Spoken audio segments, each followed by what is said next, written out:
Hello, everyone, and welcome back to the MTG Goldfish Podcast, episode 135, your weekly podcast covering everything Magic the Gathering related. You can find us on Google Play, iTunes, mtggoldfish.com, and now on YouTube. Joining you, as always, Chaz, all-around content creator focusing on the financial aspect of the game, and I'm with Richard, the owner of MTG Goldfish. What is up, Richard? Hey, Chaz, what's going on? I'm doing well. We have a lot of spoilers and a lot of fish mail. No Seth today. Seth is taking a well-deserved and well-needed vacation, so we will miss Seth, but we will have him back soon. So Seth, have fun, and we miss you around here, but we'll see you next time. Richard, we had a ton of Commander 2017 cards revealed since the last podcast. Basically, the entire new spoiler and all the deck lists. So we're just going to dive into, a good amount of, there was wizards, there was vampires, and all the rest of the rares that we didn't get to talk about. So let's just dive right in. Yeah, that's pretty sweet. Every day they kind of released one of the decks, which is a tribe, so you got to see all of the cards, or all the important cards. And then on the last day, they just gave us all the deck lists. So let's jump right in. We've already talked about Aravo. We've already talked about the Ur-Dragon. So the third commander is Edgar Markov. So 3 red, white, black. So 6 converted mana cost, 4/4, legendary creature, Vampire Knight. Eminence, when you cast another vampire spell, if Edgar Markov is in the command zone or on the battlefield, create a 1/1 black vampire creature token.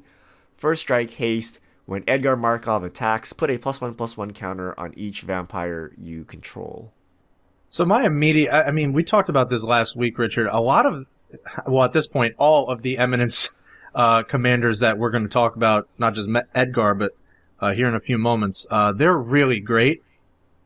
Especially this one, because it goes further than just vampire creatures. It's vampire spells, so any of the Lorwyn shapeshifters or any of the tribal spells, like Nameless Inversion, those also trigger the Eminence, and this can continue to provide pressure on the board. In a multiplayer game, I don't know how strong that is, so you're going to have to talk about that, but certainly in a more 1v1 competitive standpoint, I just can't see any of these Eminence creatures lasting long, because this is really powerful. It doesn't even matter if he's alive. If he's in the command zone, Right. You get a vampire anyway, which makes this absurd. Your board can get out of hand pretty quick. If you just curve, 1 drop, 2 drop, 3 drop, you get 3 1/1s for free. And as soon as Edgar Markov hits the field, your team will get +1/+1 counters. So I actually think he's really good if you are playing Vampire Tribal. Like you said, like Nameless Inversion, these random shapeshifter spells. Those are changeling spells? I forgot what they're actually called. Yeah, they're changelings. The changeling spells, you remove something and then you get a 1/1 vampire for free. It's awesome. The only downside of Edgar is he's very expensive to cast. 6 means if he dies like twice, you're probably never casting him ever again. But the good news is, even if he's just dirtling your command zone, you're still pumping out 1/1 black vampire creature tokens. So that's pretty sweet. And it's Edgar Markov, another member of the Markov family, apparently.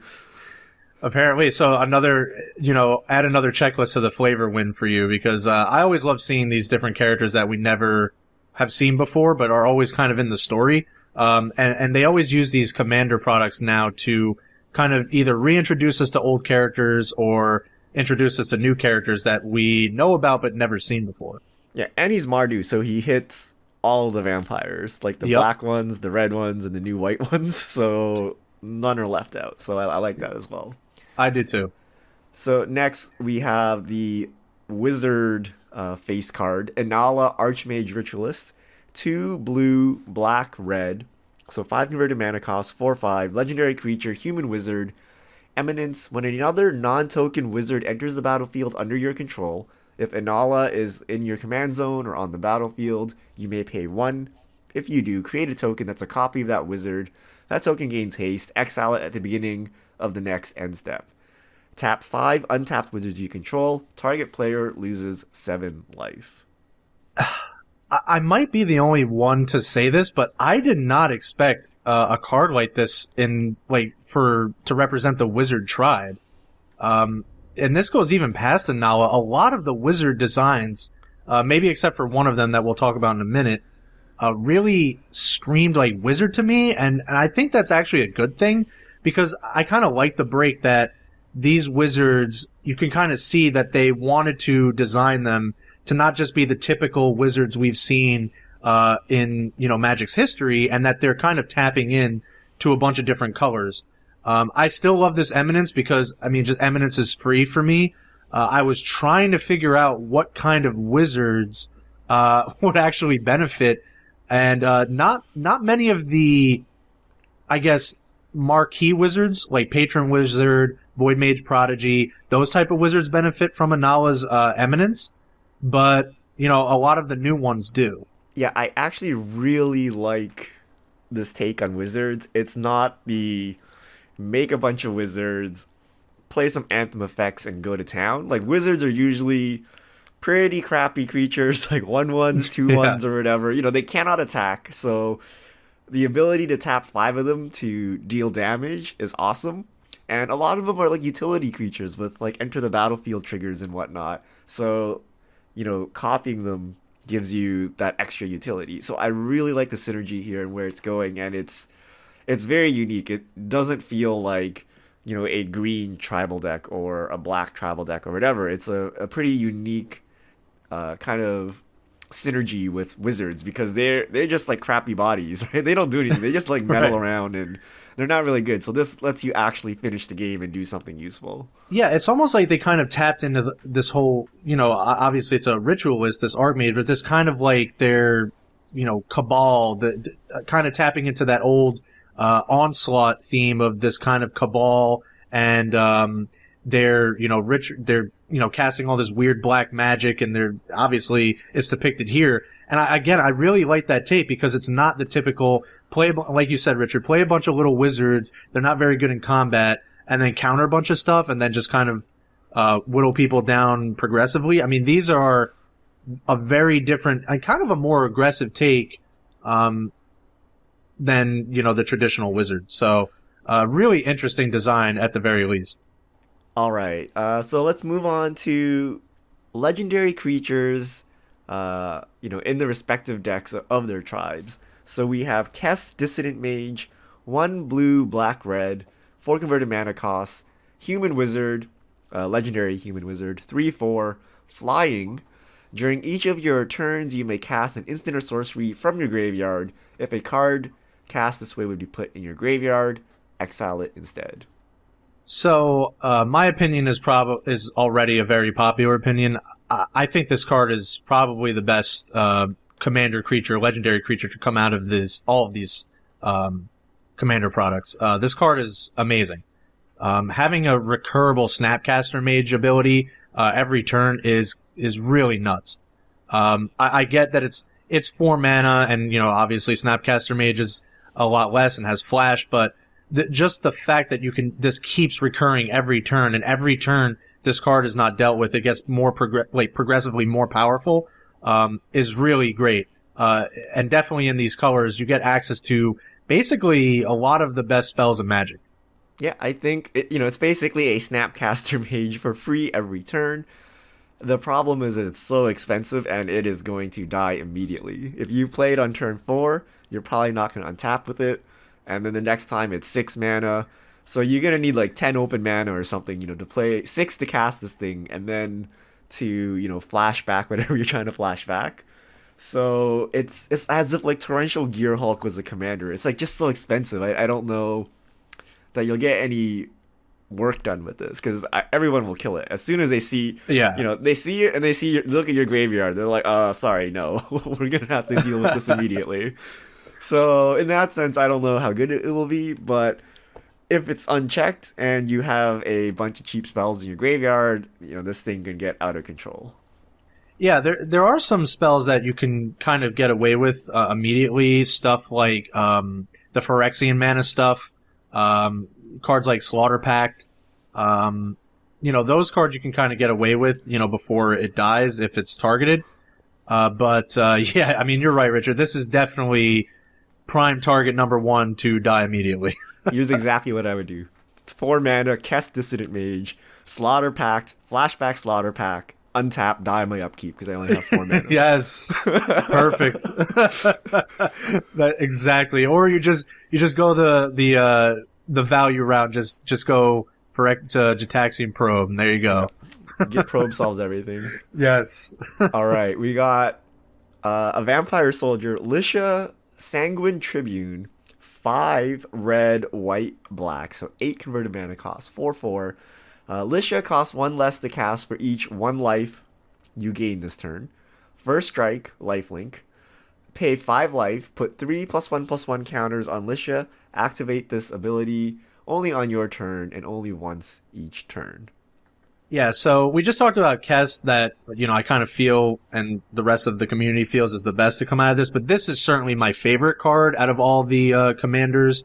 Not the, I guess, premier commanders on the box of the packaging, but I really love this card, and I love the cost reduction. This reminds me a lot of Carador. I think it's a little harder to gain life in terms of the cost reduction every single time, because if it dies, it just keeps getting exponentially harder to gain that much life than it is to have creatures in your graveyard.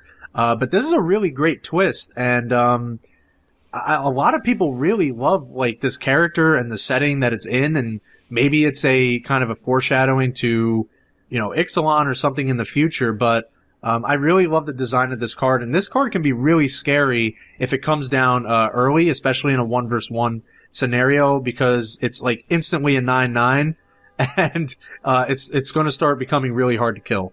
Yeah, it reminds me of Reverse Rakdos, but gaining life is not as good as dealing damage because Right?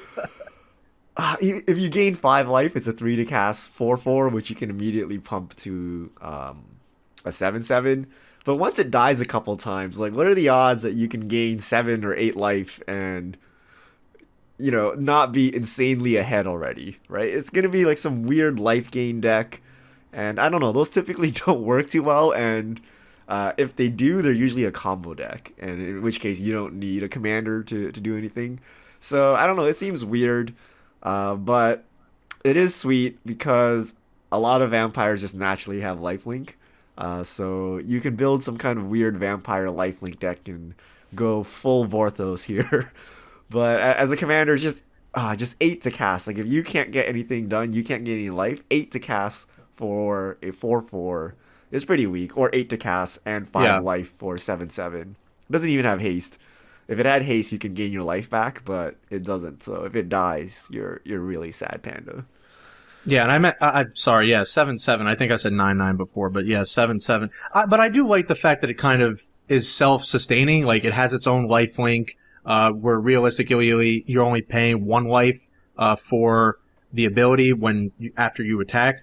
But I mean, all the cons that you laid out, Richard, are absolutely correct. I mean, like I said, Carador kind of has this cost reduction, but again, it's much easier to build around and probably in much better colors, because Mardu, sort of like Edgar and some other commanders, it's kind of hard to find a lot of cards that interact with this. I mean, you're only really tapping into white and artifacts, and then if you are tapping into something like, say, a Catcher's Last Mercy, you're still essentially paying 6 for the commander, because you're gaining a lot of life and it's cost reduction, but you still have to pay 3 for the spell and then 3 for the commander still. So you really need to look to artifacts that tap or just incidental life.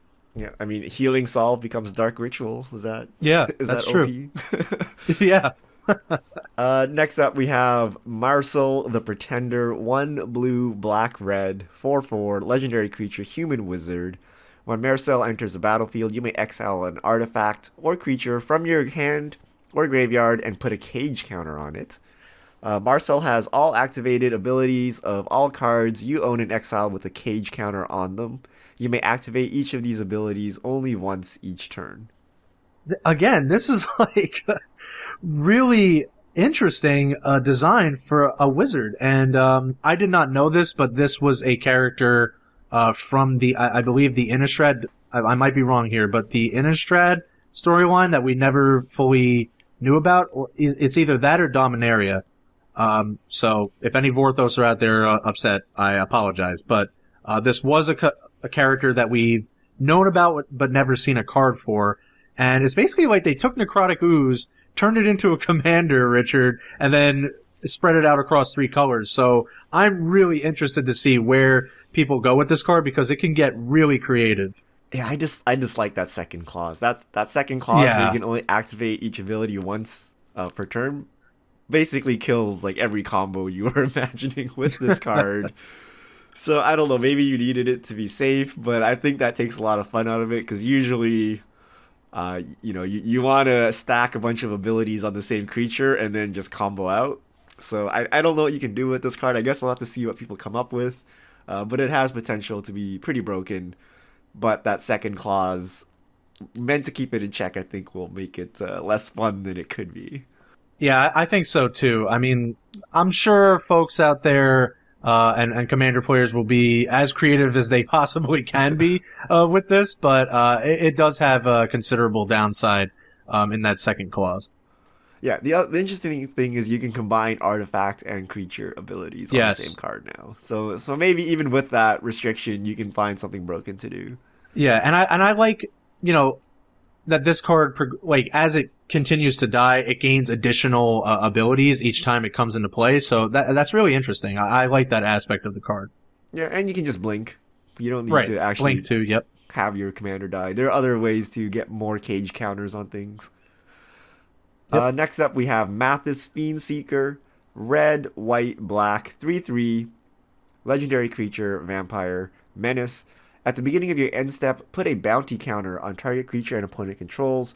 For as long as that creature has a bounty counter on it, it has when this creature dies, each opponent draws a card and gains 2 life. Finally, Richard, Bounty Hunter has a friend.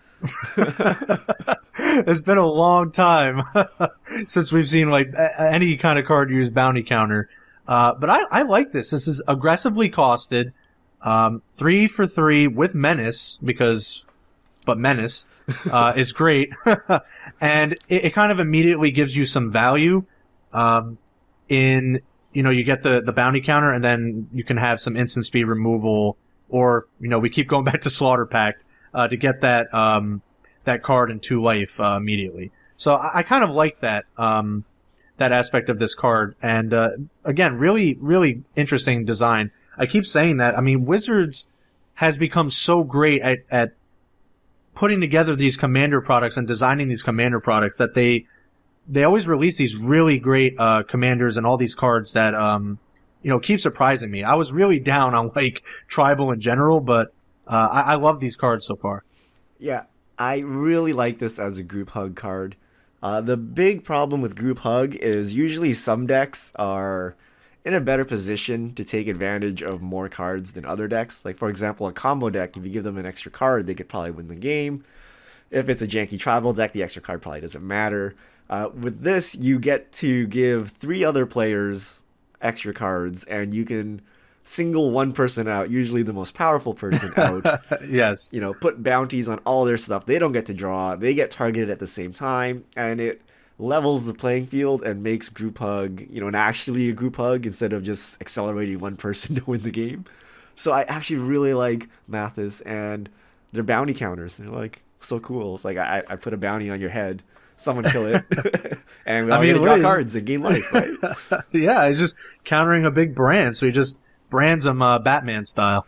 Oh, I didn't even notice the art. Wow. Yeah. You just walk around branding people. Yes, it's awesome. Okay, let's move on to some interesting rares. Territorial Hellkite. 4 red, 6/5 dragon. Flying haste. At the beginning of combat on your turn, choose an opponent at random that Territorial Hellkite didn't attack during your last combat.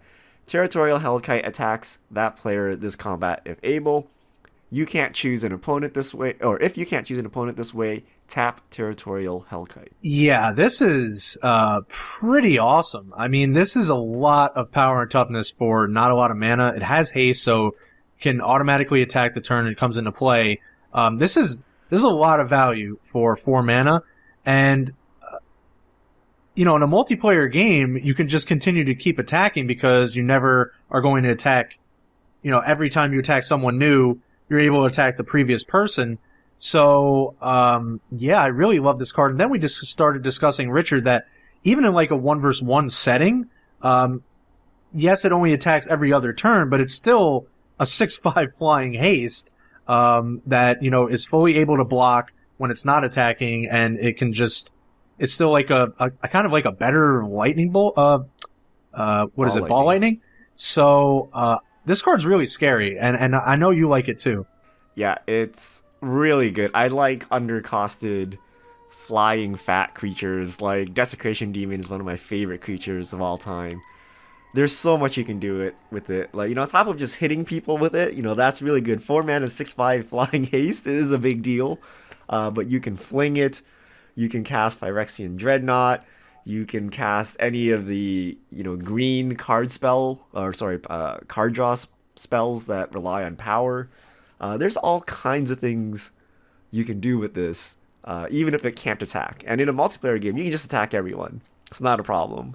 So I think this card is actually really good, and I'm looking to jam it in all of my red decks. Absolutely.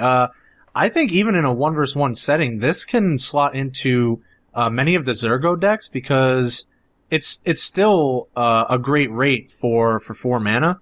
And if need be, you can block with it and, attack the following turn. So it's really not as bad to not attack every turn because that deck is just trying to win the game as quickly as it can. So, but any outside shot, outside commander, I don't believe so, Richard, which is unfortunate because I do think it's an awesome card, but I just can't see this card in any other setting.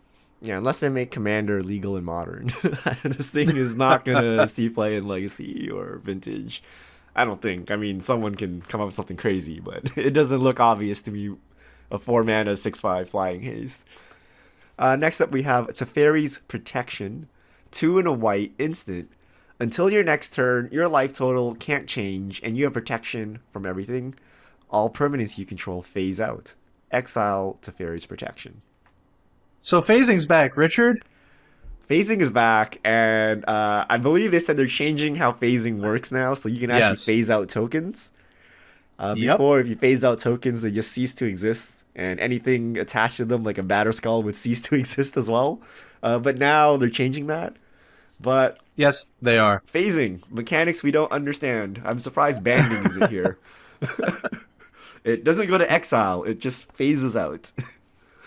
Yeah, and not only does it phase everything out, I mean, it's like the ultimate last-ditch effort card, like Angel's Grace. It's all those cards combined into one card. I think it's a phenomenal card. Probably one of the best rares to come out of this, the Commander product, and a lot of people are really excited about it. But they already kind of squashed the whole, phasing is not coming back in a real way. So those of you getting really excited about phasing returning on a more regular basis, you're going to be disappointed because they already made that statement.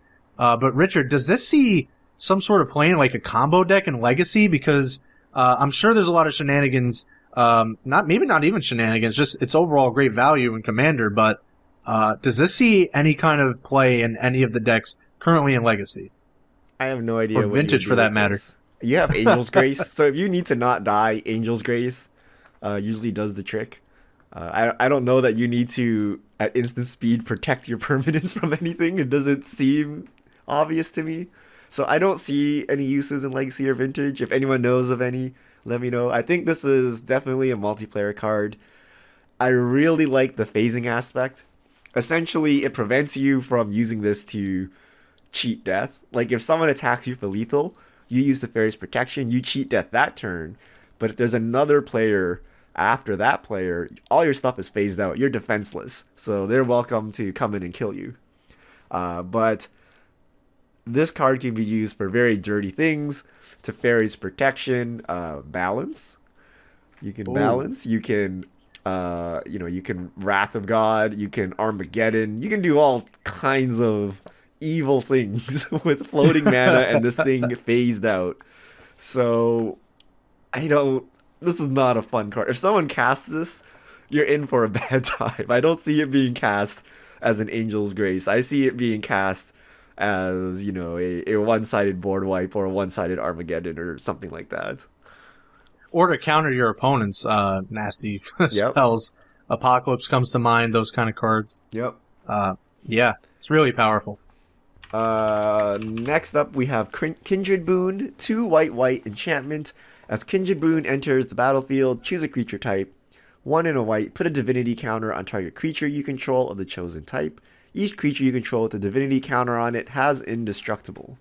Man, Richard, they are just putting us in a time machine with all these different counters. Divinity counter, that's like Kamigawa. The Kamigawa synergies. You don't even need to put a counter. Wait, were those the legendaries that when you remove a divinity counter, you do something crazy? Yes. And now you can just restock up by paying 2 mana to put a new one on? Yeah, you can either restock those creatures or pretty much make any creature into those creatures. So, this is a really awesome enchantment. Yeah, it keeps your commander alive. I mean, in the worst case scenario, you cast this, put a divinity counter on your commander, and you're good to go. Yeah, wow. You're right. So I really like it because it keeps your creatures alive. You can take a turn off, put divinity counters on your important pieces, and they need to be exiled. How does phasing work? If you phase out something with counters on it, do the counters come back? I have no idea.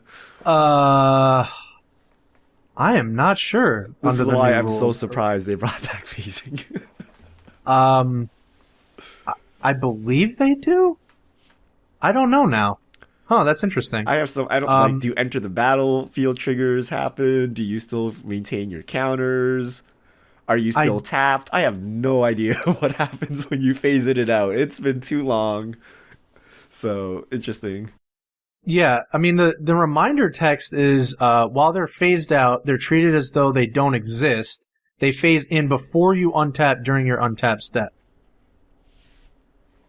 So, I mean, I'm sure we'll get comments providing the actual answers, but for right now, I can't for the life of me remember if like ETB and all that stuff that you were talking about triggers and they keep counters and stuff. Yeah, but basically divinity counters make your stuff indestructible aside from exile effects, bounce effects, and possibly phasing effects. Yeah.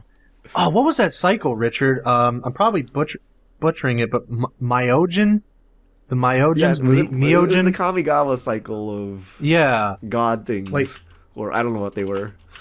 Infinite Rage, something Wisdom. Yeah, it was that cycle. Okay, Myojin of Cleansing Fire, 5 white, 4/6, Spirit Legendary. When it comes into play, put a divinity counter on it. If you played it from your hand, it's indestructible as long as it has a divinity counter. Remove a divinity counter, destroy each other creature. Nice. So typically this was like a one-shot ability, but now that we have this new enchantment, good luck, because you put a counter on, it's indestructible. Good luck removing it, and then at any time you can remove the counter again and wipe the board. Yep. Great card.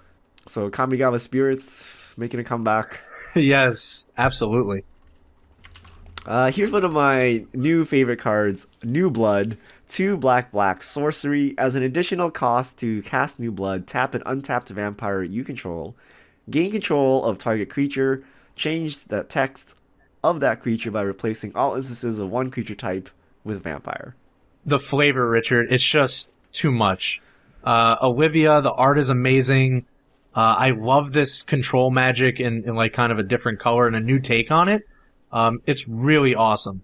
I can understand why it's your favorite card. It's a really sweet card. There is one fail. It is not. What's the fail? It is not a vampire spell. If it was a vampire spell, you get the trigger to get a vampire as well. But you can basically take a Lord of Atlantis. Not only did you take someone's Lord of Atlantis, it is now a vampire Lord of Atlantis, and it pumps your vampires and gives them Island Walk. So I think that's awesome. And given that it's in a tribal precon, all the other decks are tribal decks. So you're going to get to go to town with this. You're going to get to do crazy shenanigans. I love cards that replace text on other cards because you can do all kinds of weird stuff. you need to play this in Commander Clash. Like, you need to be the one that plays vampires. All right. Last card we'll talk about is a lowly common land, Path of Ancestry. Enters the battlefield tapped. Tap it to add 1 mana of any color to you, or any color in your commander's color identity. When that mana is spent to cast a creature spell that shares a creature type with your commander, scry 1. Yeah, so this is just another auto-include in basically every EDH deck forever now, right? I mean, it's a long line of... Yeah, I mean, you can always name your commander, right? Like the creature type of your commander. Yeah, I mean, the downside is it comes into play tapped. So yeah, that is is like a bad scry land if you're only casting your commander. But if all of your other spells share it, you're basically scrying every turn. And I will take 1 turn of entering tapped to scry every turn with Path of Ancestry. Absolutely. Yeah. I think even like I think it can still work in the non-tribal list. It is a lot worse, obviously, as you mentioned, Richard, but I think it kind of beats out some of the other utility lands, and certainly, I mean, still on a pretty good budget, but yeah, I really like this land a lot. Yeah, if your commander is one of those cards with generic types, like say wizard or human, this gets a lot more value. Even if you don't play a tribal deck, you just have so many random humans in your deck that you'll gain a ton of value out of this. So watch out for just, like ally or, random incidental creature types on your commander. So that's all the spoilers we'll talk about for this week. What do you think of the decks overall? All the new cards and just Commander 2017 in general. I like it. I briefly mentioned earlier, and full transparency, I was really not excited when they announced that this round of Commander product would be tribal, because, I figured it would just be the same old stuff we've seen, elves, goblins, but I have been proven 100% incorrect, and I am very excited about this round of Commander. And I think actually we kind of got there with like almost a 5th kind of pre-con. I don't know if there's enough overlap, but it feels like there could be. I didn't look at every individual card and see if it can happen, but this is awesome, and there's a lot of cards that I'm excited for, especially because, I mean, a lot of people know that I like 1v1 Commander. So overall, great job by Wizards. Every year, they just get better and better at creating these products. But yeah, if I had to rank this is probably right up there, right under Commander 2016. Yeah, I really like Commander products, and I actually like spoiler season for Commander way more than basically anything else, because it's a casual format. All decks are viable. You can see uses for all the cards. So every time I see a card, I'm like, oh, you can build deck XYZ. You can do this. You can do that. In Standard, you're like, is this going to be, Ramunap Red? Is this going to be Torrential Gear Hulk? And the answer 95% of the time is no. So you discard the card immediately. Whereas with the Commander product, you're like, oh, this is so sweet. You can do this. You can do that. So all of the cards have a lot of potential. So I really like it, and I like the mechanics. They went for more multiplayer conspiracy type mechanics, which is perfect. There are a lot of cards that are really good in Commander, but not overpowered in 1v1. Like, for example, Territorial Hellkite, potentially strong in 1v1, but absurdly strong in Commander, right? You don't have stuff like True Name Nemesis where you're like, okay, it's just overpowered everywhere, right, and you've just like ruined Legacy for a bit. So I really like the direction they took on the design. Yeah, it definitely feels like they turned the corner to kind of alleviate those issues. And yeah, I mean, it's super flavorful, and I mean, I think you're right, Richard. Like, when you don't have to sift through like draft cards and cards that are never going to have an impact in a format like Standard, like you said, it makes the kind of preview season or spoiler season that much more entertaining and that much more hype, because like every card can find a place somewhere, and every card is interesting. Yeah, and you have a lot of legendaries, so you have potential to reconfigure your decks and switch them around and stuff. So you have a lot of options because they went with 3-color decks.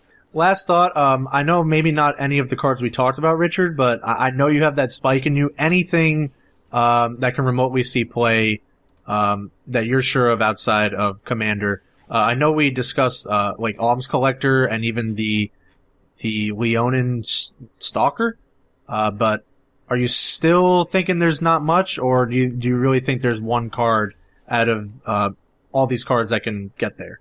I didn't see anything from this week's worth of spoilers. I think the two cards we talked about last week, but I didn't really look at them with a critical eye for Legacy. I was just getting hyped about playing tribal cards. Fair enough. But I don't think there's anything, I don't think there's a fatal push sitting in here or whatever. Like, I don't think there's something just like auto include. Yeah. Outside of Commander Clash, like, what's the one commander you're definitely going to try and build? Like, if you had all the cards. I'm drawn towards Aravo, like cats. I don't know, like I've built like vampire decks, zombie decks, whatever, wizards. But cats, I don't think has been done in a serious, like, competitive manner. Besides, like some equipment deck or something like that. But an actual like cats, like Thundercats, like let's go. Awesome. So I like Aravo, and the art is amazing on Aravo. So yeah, it really is. I'm glad you came around. All right, Richard. Yeah, that wraps things up. Great takes. And for everyone, the Commander 2017. All the deck lists have been revealed. You can go take a look at them. But yeah, awesome, Richard. I'm glad we can talk about those cards. Let's talk about some fish mail. Yeah, before we wrap up, Commander releases August 25th. So 2 Fridays from now. Nice. And you can get it at Walmart or your local game store online or whatever. It's available as a pre-constructed product. So, Fishmail. If you have your questions, send them to @MTGGoldfish with the hashtag MTGFishmail, and we'll get to your questions on air. First question. This is going to be really awkward if any are directed at Seth. Yep. We will proxy his answers. We will just make stuff up and say it was Seth. Yes. Perfect. JR Marsbar. Will Noble Hierarch be printed in IMA or A25? If so, will the price drop much? Should I wait to pick up a set? Oh, man. Yeah, I think at this point, it's not a if, it's when. I can't say for certain, just because, like, Iconic Masters, I just don't know what the whole gimmick is there. Like, there's so many different cards that can be considered iconic or not iconic, and then they are in the set. So I don't know, but we can expect a reprint of Noble Hierarch probably very soon. It's getting to that point, so I would wait, because it's just a lot of money to drop on a playset of Noble Hierarchs right now. Yeah, it's probably going to be reprinted, but it doesn't seem to fit the theme of Magic 25 or Iconic Masters, so that's a little awkward, but I think it's like a Tarmogoyf type card where they jam it into every reprint set where they can. Yeah. Next question, Eldrazi Tron. It looks like Stalking Leonin can only be played once in a game. Am I wrong? Are they wrong? I don't know why you'd only play it once a game. Let me double check. Activate this ability only once.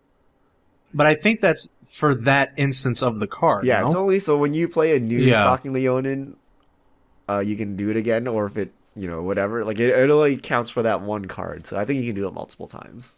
Yeah. Next question. Thoughts on Approach of the Second Sun deck. It recently made top 32 at GP Minneapolis. Could it be a top tier deck? I think it could get there as time goes on. I mean, a lot of the main namesake of the deck kind of sticks around. The issue is, it could by October, but the problem is when you reduce the standard pool of cards, and it's going to be greatly reduced. I mean, we're replacing some odd 900 cards with only 250. So that kind of doesn't work in Control's favor. But I do think at one point it will be a very viable deck, closer to a higher tier deck. Okay, next question. Bruno Alzuguire, playing only tier 1 decks, which format is more expensive, limited included, accounting for card values? It might actually... I'm sure it's Vintage, but it might actually be Commander too. If you really wanted to go go the super expensive route. Yeah, I would say it depends on how long you play for. The longer Right. you play, the cheaper vintage and legacy get, and the more expensive standard gets.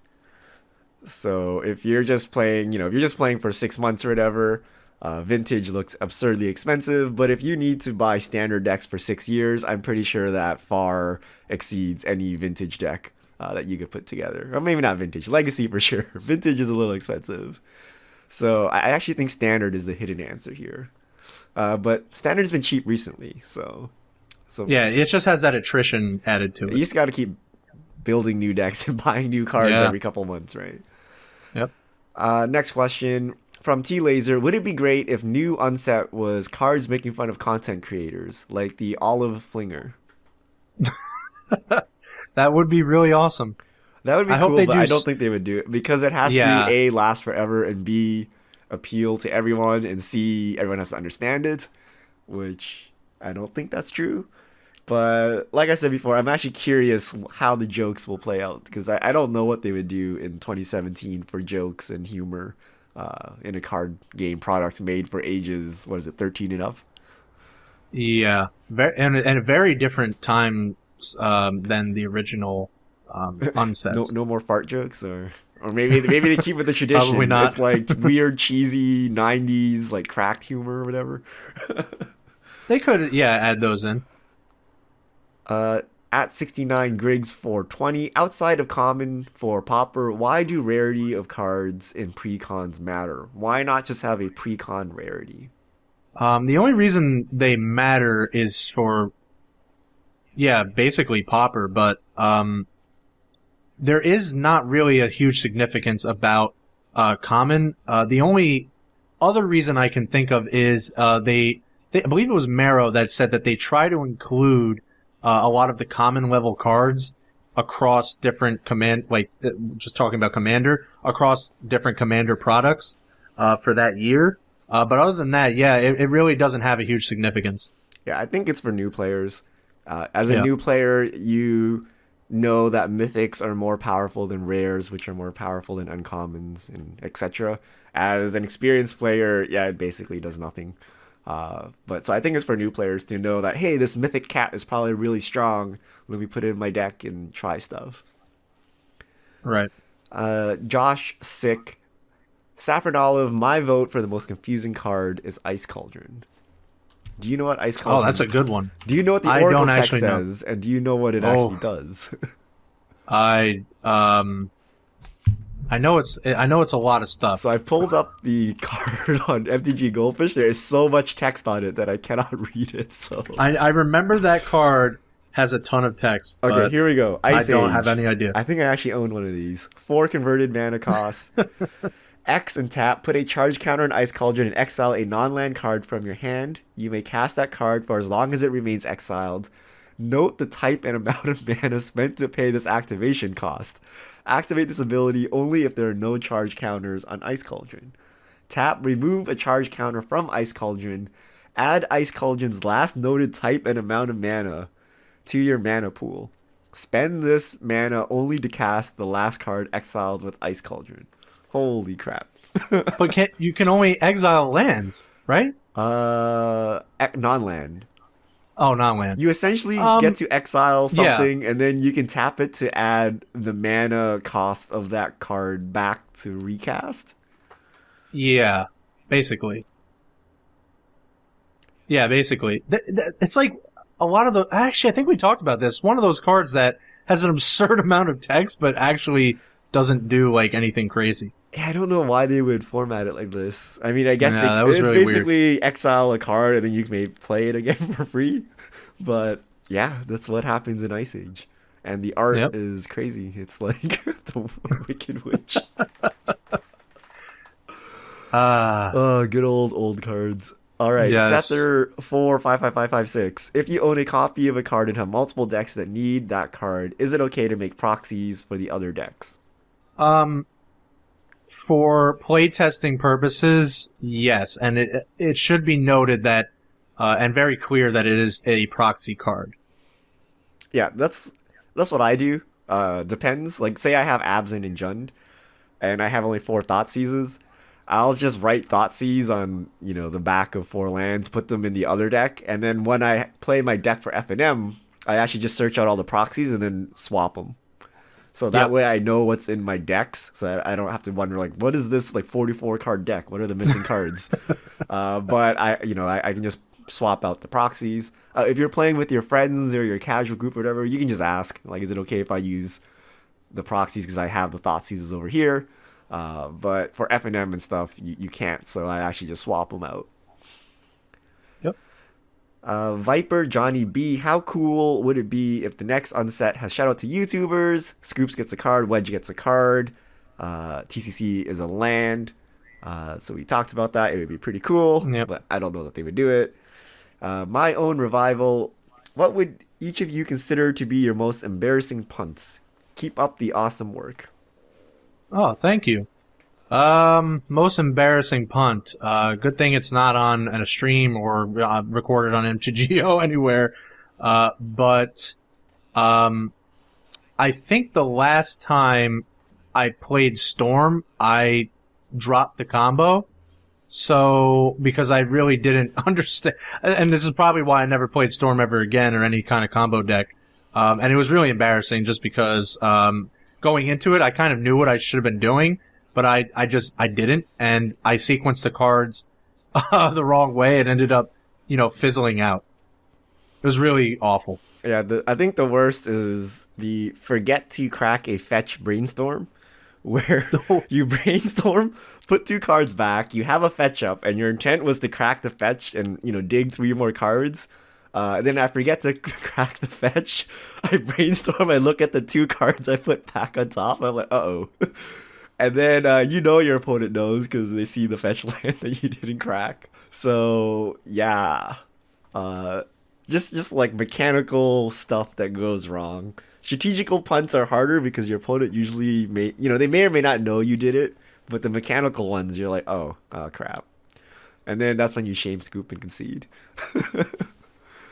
Next question, Marcel Ruas. When it comes to deck building, 2-drops are creatures only, or could they be any 2-mana costed spell? It really depends on what kind of deck you want to build, because some decks rely on having high creature counts, some decks have reliance on high spell counts, and some like a mixture of both. So it really does depend on the deck you're trying to build. But I guess for newer players, it's much easier to play with creatures because they're kind of more straightforward.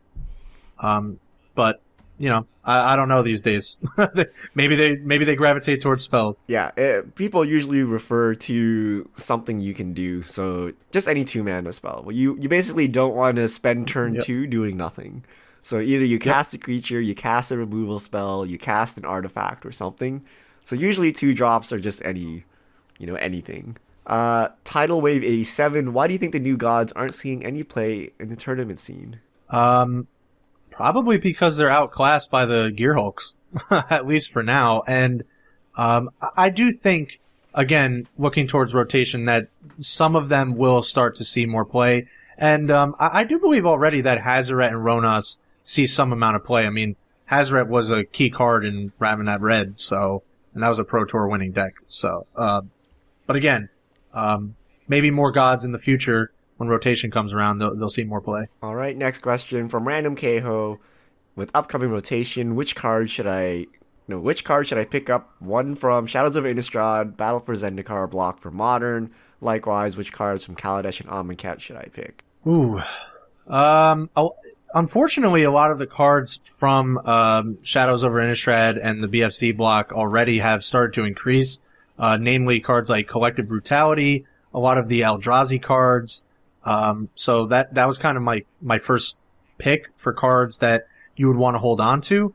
I don't know off the top of my head a lot of the commander cards, but I'm assuming cards like Zendikar Resurgent, Resurgence? Resurgent? I don't remember the card name, but yeah, just little cards like that that see a lot of play in commander that you want to pick up on the cheap right now. But again, a lot of the cards have already increased because they already see play in other formats.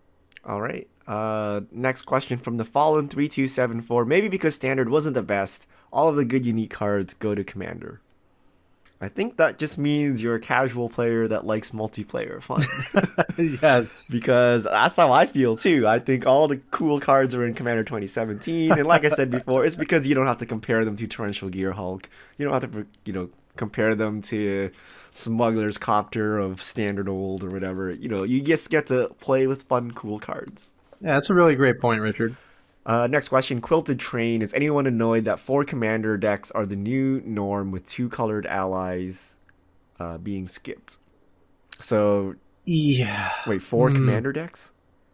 Yeah, there's only 4 this time around. Oh, I see. There's usually 5. I mean, I don't know if it's the new norm. It's like literally just like this one time around. Yeah. I don't believe they made an announcement saying that this is the new norm, that they plan on doing this in the future, but if they have and I didn't see it, then I apologize, but it is a little annoying, but I think they made it up with making them really good.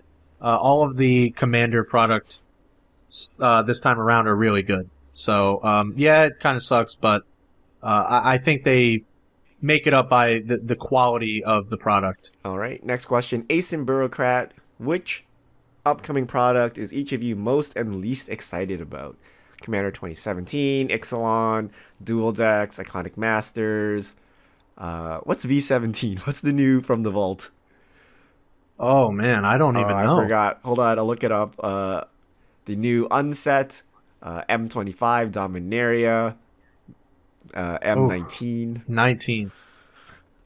Ooh, that's a lot of stuff. What's the new from the vault? It escapes me right now. I don't know. From the vault. Transform. Oh yes. From the Transform. vault, Jace. Okay. Yes. From the vault, Jace Vryn's Prodigy. I would have to say Dominaria because I played the game a long time. It's been a long time since we've been on that plane, and it just harkens back to some great times, like as a young teenager, kind of just opening up packs and seeing those characters and following the Weatherlight and all its crew. I think that's really nostalgic, so I kind of have to just go with that. C-17 is really awesome, and I'm looking forward to Ixalan too, just because of the fact that we finally get to say goodbye to BFZ block and Shadows block. I really like Shadows block, but I feel like those 2 blocks have just been in standard for a very, very long time.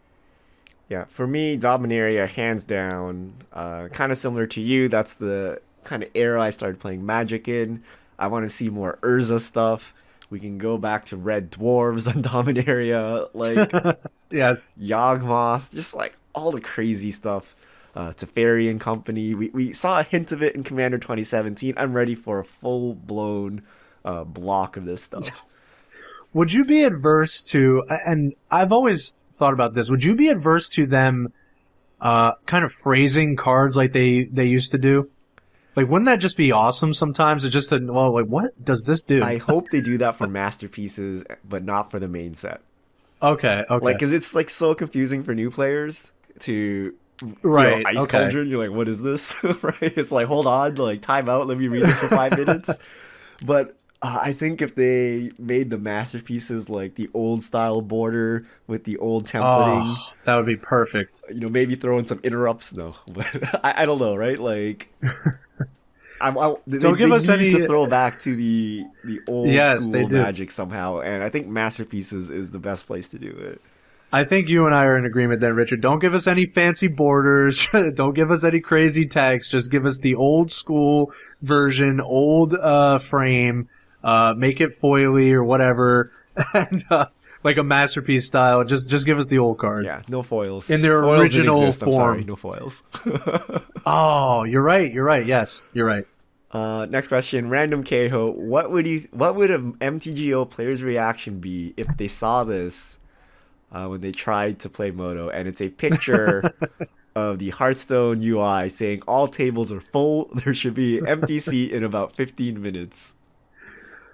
I actually replied to that on Twitter, and I said ecstatic because I asked you, Richard, has that ever actually been a problem on MTGO before? Yeah, I mean, there hasn't ever it's a problem, but a good problem. I mean, I think we had that problem, in which case you just got some random error message, you couldn't log in. But for MTGO, it would probably be like there are two tables and they don't work. Sorry, as opposed to the Hearthstone problem of literally too many players, simultaneous games. But it would be Wow. awesome if Moto had that problem. They used to have that problem with like large events and stuff. That was like the V4 transition or something. Okay. Remember, like I think it was like PTQs or something would crash or whatever. Like there were too many players in the same event. You didn't get a nice warning message. It just like event literally failed and people had to file for reimbursement and stuff like that. Wow. So I remember one of the upgrades was supposed to allow bigger events. So not like matches, but events. Yeah, I mean it's a good problem to have. I mean, obviously, if you played Hearthstone, it's probably annoying, but at the very least, you know a lot of people are playing the game, so you have people to play against. I don't know, like on day one of a new game, if you try to log in and you can't, are you ecstatic?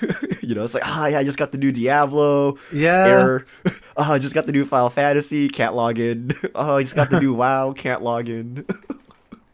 yeah, but I think in terms of MTGO, I guess anything is better. So All right, when Magic Digital next comes out and we get error messages, Chaz will be rejoicing. yes, I mean again, at least you know everyone's wanting and willing to log on and play. Red and Dark Rider, what is each person's preferred win con in a commander deck featuring Teferi's Protection, that thing that phases everything out, and Panoptic Mirror? So, do you know what Panoptic Mirror does? Yeah, it's from Mirrodin, the original one. It's 5, and you can imprint something on it, and I think for 5 you can cast it or like make a copy of it. Yep. Wow, that's pretty intense. Isn't Panoptic Mirror banned? I don't think so. I could have sworn that card was I have banned, no idea. But but it's a really powerful card. That would be insane. That's pretty nuts. so what would I your don't know what my favorite win what con would be. your win con be? Um, Slow mill? Oh, man, Let I don't know. everyone mill out slowly? yeah, something like that. So you basically get to just play Teferi's Protection every turn, right? Goblin Bombardment. Just deal 1 damage at a time. Yeah, we have to. This was a bad week for Seth not being here. I don't like these like journaly combo decks. I need to smash the tribal creatures. I don't know how you win Yes. with this. I don't know. You just lock everyone up and make them forfeit. It's brutal, I'll tell you that much. Last question. Mystic Remora 1. When playing on a budget in a mid-rangey deck, would you rather have subpar answers or subpar threats?